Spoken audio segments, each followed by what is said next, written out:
The geopolitical temperature in South Asia is rising as we head towards the May 4 counting day in the West Bengal.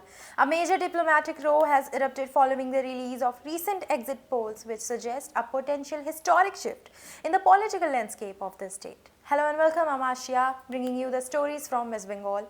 To understand why a state election in India is causing a stir in the halls of the power in Dhaka, we have to look at the unique history of the Bengal border.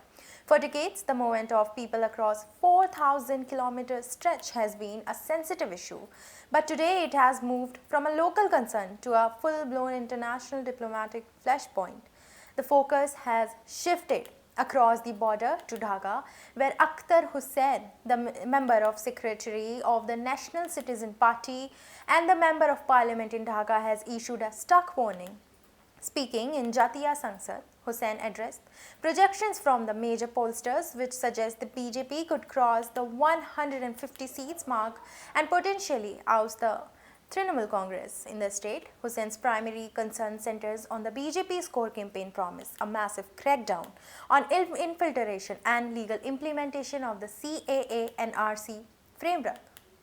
He has described the situation as looming humanitarian crisis. Hossain warned that if a new government in West Bengal begins a state-sponsored effort to push undocumented people across the border, Bangladesh is simply not equipped to handle the kind of influx. He went as far as to say that Dhaka would view any such pushback as a violation of regional stability.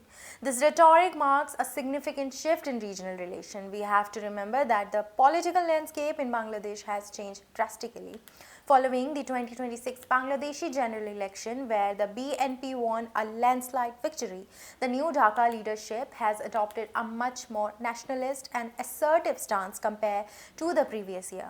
Hossain himself represents NCP, a party born out of 2024 student protest, and for them, taking a hard line against India's domestic policies isn't just about diplomacy, it's about proving to their own citizens that they are the true protectors of Bangladeshi's sovereignty.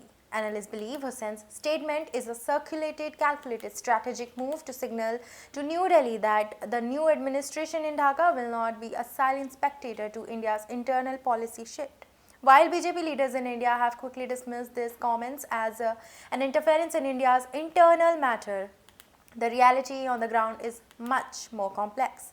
The India-Bangladesh border remains one of the most sensitive and porous zones in all of Asia, and any sudden change in the policy regarding migration doesn't just affect the voter list, it affects the lives of millions and the security of both the nations. And if the results on May 4 mirror the exit poll prediction, the issue of infiltration will move from a campaign slogan to major diplomatic hurdle. And we are looking at a scenario where saffron surge in the West Bengal meets a new nationalist green wave in Bangladesh. And this could lead to a period of intense negotiation or, if not handled carefully, a serious breakdown in bilateral cooperation on trade, water sharing and security. And as we count down the final 48 hours, not even 48 hours, actually one day left for the result, it is clear that the world is watching. The mandate given by the people of West Bengal this week will not just decide who sits in the writers' building in Calcutta, but it will set the tone for India's foreign policy with its closest eastern neighbor for the next decade. Stay with NewsX for more such updates on West Bengal elections. For more such videos, subscribe to the NewsX YouTube channel, hit the bell icon.